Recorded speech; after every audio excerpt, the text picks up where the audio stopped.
Bonjour et bienvenue à Lumière du Monde, votre émission diocésaine. Cette semaine, on vous offre encore une fois une superbe émission, un petit bijou. On reçoit à la chronique des évêques Monseigneur Pelchat.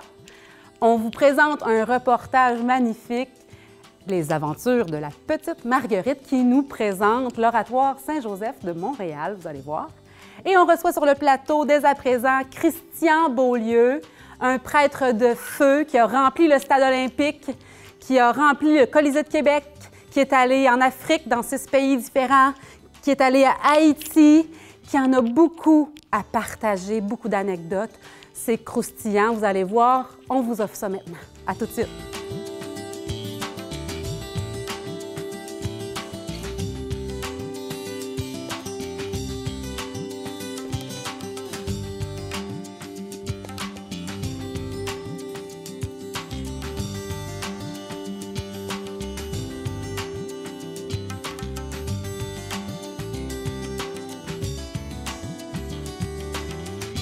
Le père Christian Beaulieu a une place importante dans mon cheminement. J'étais jeune ado. J'y suis allée le voir au centre Paul VI de Granby et il a commenté la parole de Dieu d'une manière que j'avais jamais entendue et ça a semé dans mon cœur la semence que c'était possible d'avoir ce lien-là avec la parole de Dieu. Merci d'être là sur notre plateau. Un plaisir, vraiment. Vraiment une joie, une joie. Ça paraît, merci. Vous avez l'air en grande forme. Gloire à Dieu. Merci, mon Dieu. Pourquoi croire en Dieu, Père Christian Beaulieu? Qu'est-ce que ça apporte dans la vie de croire en Dieu? Pourquoi c'est encore une bonne chose de croire en Dieu aujourd'hui? Bien, pour moi, croire, avoir confiance, espérer, fait toute une différence dans la vie des gens. C'est comme si, quand Jésus passait dans son temps, là, il y avait une sorte de vague de chaleur humaine, de joie, de douceur, vraiment de la fraîcheur. Alors, les gens se parlaient, les gens qui avaient peur de la vie reprenaient confiance, ceux qui ne voyaient pas d'avenir commençaient à voir que c'était possible, trouver leur place dans notre monde, sur cette planète-là.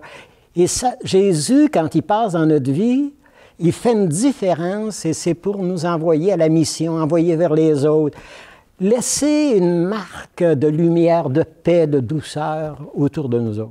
Je me souviendrai toujours, j'étais en prison avec un jeune, j'étais à l'université. Et le jeune, alors Gilbert, au centre de détention à Sherbrooke. Alors je le rencontre et je sais qu'il est atteint d'une leucémie et doit mourir bientôt. Alors je lui parle l'au-delà, j'essaie de lui faire voir comment va se faire le voyage, qu'est-ce qui l'attend au bout du voyage. Et à un moment donné, il me dit, alors il dit, tu sais, ça me fait du bien, ça me rassure. Mais il dit, tu sais, il me dit ça comme ça, hein, moi je cherchais ma voie, je cherchais ma mission. Et il me dit, il n'y a jamais eu personne comme toi avant toi. Il n'y aura jamais plus personne comme toi après toi. Et si ce n'est pas toi qui donnes ta vie pour nous accueillir puis nous aider, nous autres, les jeunes de la rue, les jeunes dans prison, les jeunes qui ont été abandonnés dans la vie, si ce n'est pas toi, qui ça sera? Et il me redit, il n'y a jamais eu personne comme toi avant toi. Alors pourquoi tu ne te donnerais pas pour nous autres? Pourquoi? Alors il y a des gens qui nous sont envoyés comme des anges dans notre vie pour nous révéler ce qui dort à l'intérieur de nous autres. Parce que moi, ma passion, là, comme avec les gens blessés, les gens qui se cherchaient, j'ai la certitude intérieure d'avoir été un explorateur. Une sorte un don pour explorer l'or qui est caché dans chaque personne, pour découvrir le trésor qui dort dans chaque être humain. Et d'être capable d'aller chercher ce trésor, le plus beau, le meilleur, le saint, la sainte qui dort à l'intérieur de nous autres. Il y a eu des éboulis de terrain par lesquels j'ai été blessé.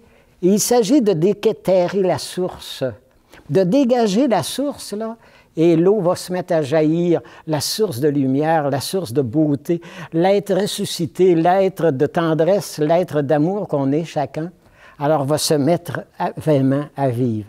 Ça me touche beaucoup. La réalité qui me touche, c'est l'émerveillement. Ça ne prend pas grand-chose pour s'émerveiller, juste dire « Hey, il y a une merveille en toi, je la vois-tu toi? » Puis n'importe qui peut dire ça à n'importe qui. Dans notre entourage proche, là, ça se dit ça. Tu sais, il n'y a personne comme toi. Il n'y a jamais eu personne comme toi avant toi, puis il n'y aura jamais personne comme toi après toi. C'est vrai pour chaque être humain. Et ça se dit, et ça révèle Dieu. C'est pas besoin que... Chaque être humain a besoin de l'entendre. Dans le mode de vie des personnes, des fraternités anonymes, ils ont une très, très belle expression, et moi, je m'en sers souvent avec les gens, surtout avec les jeunes, puis la pandémie est une belle occasion pour ça. Alors, l'expression, c'est quand un jeune n'arrive pas à s'en sortir de sa consommation, de sa drogue, de ses dépendances, du jeu. À un moment donné, dans la thérapie, on était obligé de dire à un jeune, bien là, tu dois retourner à la maison, chez vous, sur la rue. Tu n'es pas prêt à faire le passage, tu n'es pas prêt au changement. Et tu ne veux pas dire un oui à la vie, alors tu te détruis. Et souvent, on lui redisait, tu n'as pas frappé ton bas fond. Et quand le jeune me regardait avec des yeux, là, parfois des flèches dans les yeux, tu n'as pas frappé ton bas fond. Oui, regarde, en dessous de ton bas fond, il y a un très fond, il y a un fin fond, il y a un au-delà. Et quand tu auras frappé ton bas fond et que tu auras reconnu ton impuissance et que tu te rapproches du très fond, il s'agira que tu plonges dans ce très fond, dans cet au-delà, dans ce qui est éternel à l'intérieur de toi, dans ce qui est infini, dans ce qui est immortel à l'intérieur de toi, dans l'être ressuscité à l'intérieur de toi. Mais plonge, ferme la porte de ta chambre, laisse tomber tes écouteurs et entre chez toi, entre chez Dieu, entre dans ton intimité la plus profonde, dans tes profondeurs qui dorment là à l'intérieur de toi. Rentre chez toi. Le très fond des gens, comment tu veux que j'aille le goût d'aller voir mon fond, ma beauté, ma grâce, s'il n'y a pas quelqu'un qui l'a deviné et qui l'a entrevu à l'intérieur de moi? Alors, moi, j'ai vu souvent dans les écoles, quand je passais avec les jeunes, alors, puis c'était toujours des 500 000 jeunes à la fois, hein? Alors, et le jeune disait, mais qu'est-ce que tu as vu à l'intérieur de moi? Qu'est-ce que tu as vu? Pourquoi tu me regardais comme ça? Alors, c'est cet infini dans la personne. Il faut avoir des gens qui voient l'invisible. Voyez l'invisible chez les gens. Puis les gens ont besoin de ça. Un immense merci, Père Christian, d'être venu, nous être déplacés et d'avoir fait brûler ce feu en notre compagnie, en espérant que les gens à la maison ont pu accueillir ce feu-là dans leur cœur. C'est ça le but aussi. C'est vraiment un moment de grâce pour moi. Je pense que vous l'avez senti. J'ai même été touchée par le Seigneur à travers ce partage, cet échange. Toujours tellement un cadeau de pouvoir vous côtoyer. Merci, merci, merci. Maintenant, on passe au reportage « Les aventures de la petite Marguerite » qui a été tourné au mois de mars 2020, juste avant le confinement. Pour la fête de Saint-Joseph, la paroisse Bienheureuse d'Ina Bélanger organise un pèlerinage. Alors, on va suivre ce pèlerinage avec la petite Marguerite et ses parents pour aller jusqu'à l'Oratoire Saint-Joseph de Montréal.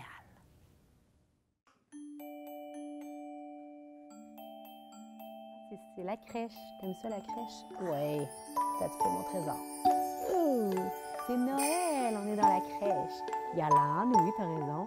Ah, il y a le bœuf. Un petit mouton. Bé. Hein? Bé.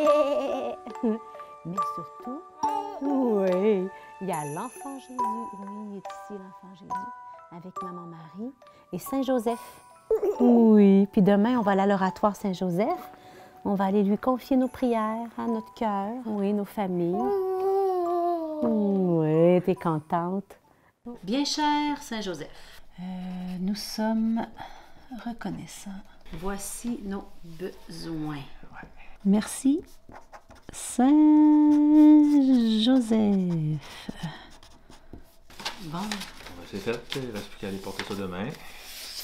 On vous souhaite une bonne nuit. Oui, 5h40, ça va venir vite. En effet.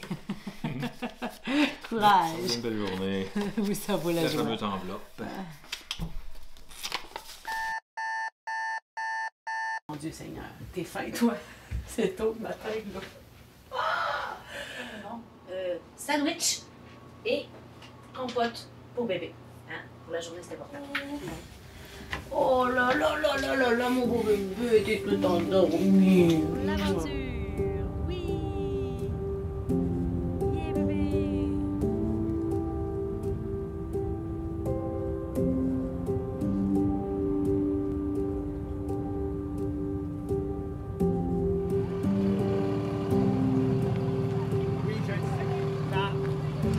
On s'en va à l'oratoire Saint-Joseph.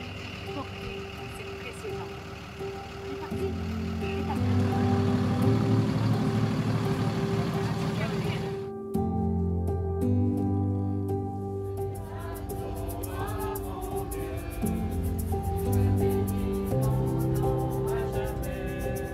Alors, le pèlerinage, c'est une grande tradition. En fait, le pèlerinage est à l'image de notre quête de Dieu. En fait, l'homme, naturellement, cherche Dieu, cherche à se rapprocher de lui, cherche à retrouver aussi la paix. Donc, il y en a dans toutes les religions, mais spécifiquement aussi dans notre belle foi judéo-chrétienne. La tradition des pèlerinages était là. Donc, c'était à des grandes fêtes aussi pour se rappeler. Souvent, le pèlerinage est une occasion de se rappeler les grâces. Dans la tradition juive, c'était pour se rappeler la grande Pâque, la libération d'Israël. Le don de la loi juive aussi, etc. Nous, c'est aussi un lieu, donc le pèlerinage est aussi là pour demander des grâces, pour demander des faveurs aussi pour nos malades, pour prier, pour demander du travail, pour dire à Dieu, je me déplace parce que je veux te dire que je le désire vraiment, aide-nous, soutiens-nous, mais aussi simplement parce que j'aimerais me rapprocher de toi.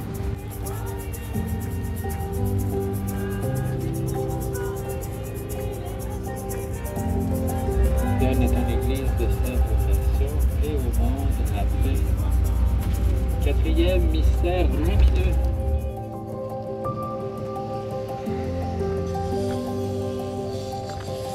Alors, on est arrivé à l'oratoire. Belle journée, on s'en va vivre l'Eucharistie ensemble. On va ouvrir une chapelle pour se recueillir, prier ensemble.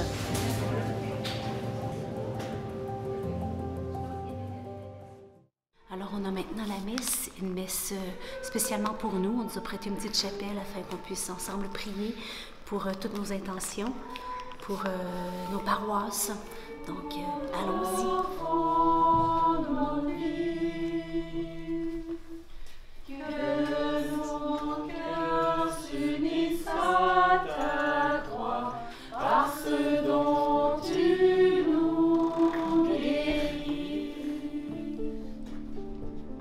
On vient voir cette grande basilique qui est quand même impressionnante, hein? Dans la troisième plus grande église dans le monde. C'est fou. C'est fou de se dire que le petit frère André, celui qui est un peu bon à rien, qu'on a même hésité à prendre chez les frères, le tout humble, a eu un si grand impact dans son temps. Et si le Seigneur voulait faire de nos petites chapelles intérieures, de nos petitesses, quelque chose de grand par sa grâce. Un peu comme Saint Joseph qui aurait sans doute voulu, comme charpentier, offrir quelque chose de merveilleux pour le Fils de Dieu qu'il recevait avec sa mère, mais qui finalement a accueilli dans l'humilité de la grotte, humblement. Il me semble que dans ce lieu, c'est si grandiose. C'est le moment de dire au Seigneur, eh bien, ma petite grotte, transforme-la par la présence du Seigneur. en quelque chose de plus grand et de merveilleux encore que cette Église grandiose. Évidemment, le frère André nous conduit à Joseph, qui a les mains ouvertes ici pour nous accueillir, pour prier avec nous. Ô Saint Joseph, Père très aimant, fidèle gardien de Jésus et chaste époux de la Mère de Dieu, nous vous prions de rappeler à Dieu le Père tout l'amour qu'il a eu pour nous en nous offrant son Fils, mort et ressuscité pour nous transmettre sa vie. Par la toute-puissance de Jésus, obtenez-nous du Père éternel la faveur que nous sollicitons, celle d'avoir une nouvelle maison qui corresponde aux besoins de notre famille et à sa mission d'accueil, l'accueil de la vie, l'accueil de tous ceux que Jésus met sur notre route. Demandez-lui miséricorde pour ses enfants. Du cœur de son royaume, penchez-vous vers les pèlerins de la terre. Souvenez-vous de ceux et celles qui peinent à la tâche, qui souffrent et qui pleurent. Que le Seigneur Jésus, sensible à nos prières et attentif à votre intercession comme à celle de Marie, votre épouse, réponde à notre confiance et nous accorde de vivre dans la joie et dans l'espérance. Amen. Chapelle votive, le cœur de notre pèlerinage, là où on va aller porter notre lettre à Saint-Joseph. Regarde Marguerite, Saint-Joseph. Hein, on va aller lui donner notre lettre. Oui. Fait que là, il va nous la trouver, cette belle maison. Oui. Hein? Tu vas déposer dedans la lettre et puis tu vas dire, Joseph, trouve-nous une maison. Hein? Avec... Chapelle votive, crypte. On est arrivé. Une maison bâtie sur le roc. On voit bien que l'oratoire a été bâti sur le roc. Eh bien, on va demander à Saint-Joseph, trouve-nous notre maison bâtie sur le roc, sur l'Évangile. Le premier reportage que maman et papa ont fait ensemble, c'est sur Saint-Joseph, ma chérie. Et après, papa, il m'a demandé en mariage devant la statue de Saint-Joseph. Donc, Saint-Joseph, il y a quand même quelque chose à voir dans notre famille, n'est-ce pas?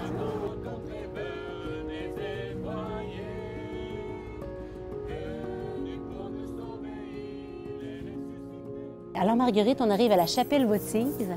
Depuis 1950, c'est ici que les pèlerins ils viennent faire brûler les lampes et les lampions. Tu vas voir, c'est beau, il y a plein de bougies partout, de la lumière. Donc, c'est comme une petite bougie qu'on allume, c'est notre prière qui reste ici avec Saint-Joseph et que Saint-Joseph présente à Dieu pour nous. Donc, on va marcher à travers les petites lumières et puis à la fin, on va déposer devant la belle statue de Saint-Joseph notre lettre. Hein? C'est pour ça qu'on est venu jusqu'ici, qu'on s'est levé à 5h30 ce matin pour venir ici. C'est sur le cœur de notre pèlerinage. T'es prête? Ici, il y a tous les vocables de Saint-Joseph, modèle des travailleurs, gardien des vierges, protecteur et soutien des familles. Tiens, on va confier notre famille à Saint-Joseph.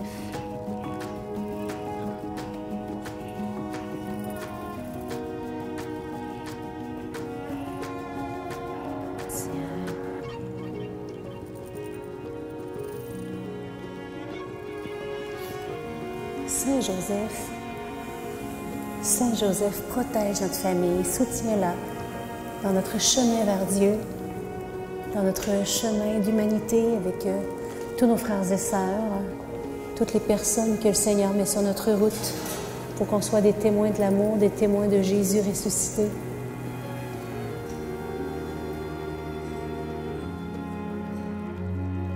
Le tout humble a attiré les foules parce que c'est pas lui qui n'était pas à son service, mais au service de Dieu. Et ça touchait les gens. La statue. Et là, regarde, Saint-Joseph est là. Et c'est ici qu'on va dire, Saint-Joseph, nous te prions avec tout notre cœur pour que tu trouves une maison pour notre famille, comme tu as construite la maison de votre sainte famille, comme tu as toujours trouvé une demeure pour votre famille, peu importe où vous étiez. À Bethléem, en Égypte, quand vous avez dû fuir la folie meurtrière de Hérode, au retour de l'Égypte à Nazareth, toujours tu as trouvé une demeure pour votre famille. Eh bien, trouve une demeure pour notre famille. Regarde, c'est ici que tu vas te déposer la lettre. Oh! Hein? On met ça où? ici avec les intentions. Oui, bien. Hein? Vas-y, pousse. Pousse la lettre. Oui. Ploup. Merci, Joseph. Bye bye, la lettre, on la laisse ici. Merci, Joseph. Joseph, Joseph, époux de Marie, Père choisi, gardien de l'Église. Joseph, Joseph, époux de Marie, Père de Jésus, priez pour nous. Oui. Achou.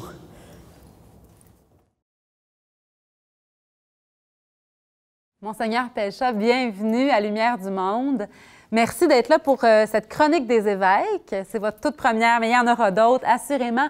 Là, vous venez nous partager votre expérience personnelle, mais aussi vos réflexions sur la pandémie depuis le début. C'est beau parce que vous avez même recueilli ça dans un livre, mais là, vous allez un peu nous donner le goût de lire ce livre.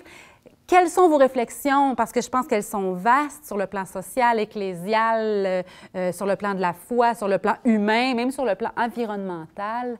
On vous écoute. D'abord, Geneviève, merci beaucoup de m'accueillir. Ça me fait plaisir de venir m'entretenir avec toi. Bien oui, au moment de la pandémie, je suis évêque auxiliaire à Québec, mais d'une manière toute spéciale, à ce moment-là, en mars, je remplaçais l'archevêque, le cardinal Lacroix. C'est vrai, il avait subi une opération. Oui, au tout début de janvier, et il avait quelques mois de convalescence, et il m'a désigné pour le remplacer, donc à la tête du diocèse pendant cette période-là. Et j'étais avec mes frères évêques au Cap-de-la-Madeleine, à l'Assemblée plénière des évêques du Québec du printemps, en mars dernier, quand nous est tombé dessus l'annonce du confinement par les autorités publiques, les autorités sanitaires. C'est là qu'on a pris la décision douloureuse de suspendre les célébrations eucharistiques. Et quelques jours plus tard, revenu chez nous collectivement, on s'est par un lien Internet, on s'est consulté à nouveau pour prendre la décision de fermer les églises parce qu'on n'était pas préparé, on n'avait pas les moyens maintenant qu'on applique pour maintenir les lieux ouverts, même avec des nombres limités de personnes.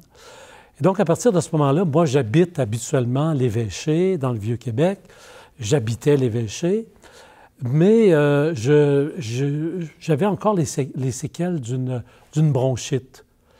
Et il y avait quand même avec nous un évêque retraité qui venait d'avoir 100 ans, Monseigneur Laurent Noël, une autre personne, un autre prêtre qui avait une maladie chronique, un autre qui avait plus de 75 ans. Moi-même, j'allais atteindre dans quelques semaines, à ce moment-là, mes 70 ans. Alors, j'ai décidé, à la suggestion de quelques-uns, de décider de prendre plus de précautions pendant quelques temps. Et donc, comme j'avais accès à un appartement à Sainte-Foy, je me suis réfugié dans cet appartement, où j'étais seul, bien sûr, et puis où j'ai vécu jusqu'en mai suivant. Mais j'animais le diocèse, je coordonnais la vie du diocèse à partir de là. Puis au plan personnel, j'avais quand même, comme on était tous confinés, j'avais quand même un peu plus de temps aussi pour la réflexion. Et comme beaucoup de monde, j'ai pris plus de temps pour, le soir en particulier, faire des appels téléphoniques à des personnes de mon entourage ou même des personnes plus éloignées à qui je pensais et que j'appelais le soir pour prendre des nouvelles, pour les encourager, des personnes habituellement seules. Et donc, c'est comme ça que j'ai vécu la pandémie, en lisant aussi.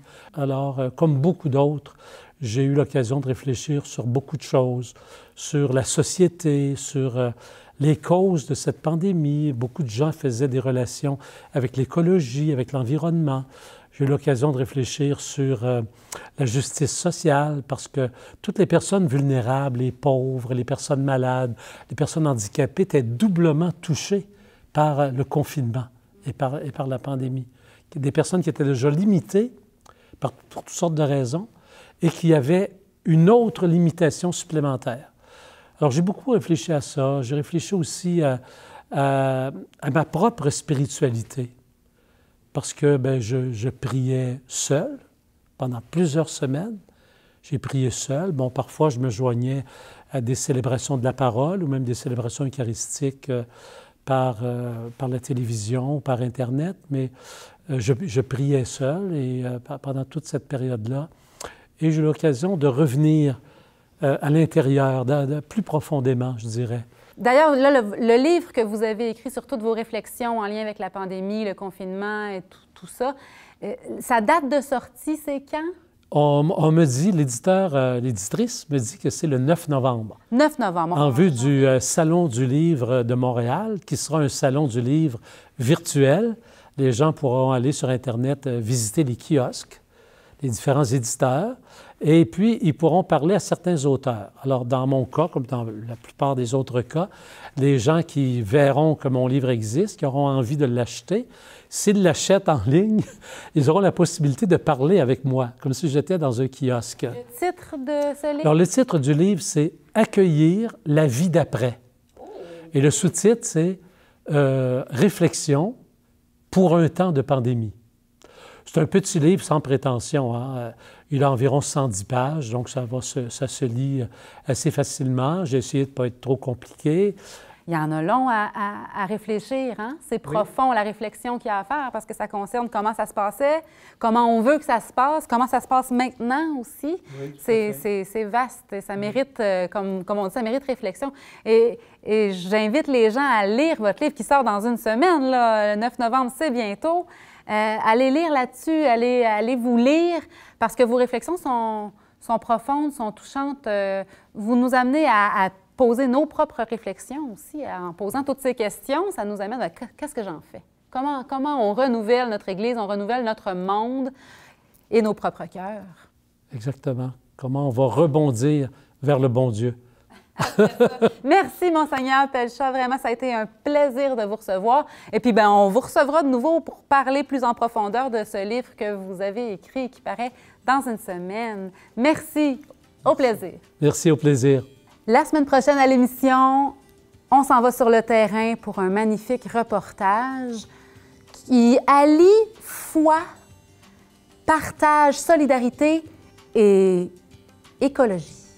On recevra sur le plateau un des principaux acteurs de ce projet Donner aux suivants. On aura aussi le bonheur de recevoir encore une fois Antoine Malenfant pour sa chronique Église et société. Ce sera une émission à ne pas manquer. À la semaine prochaine. Merci d'avoir été là.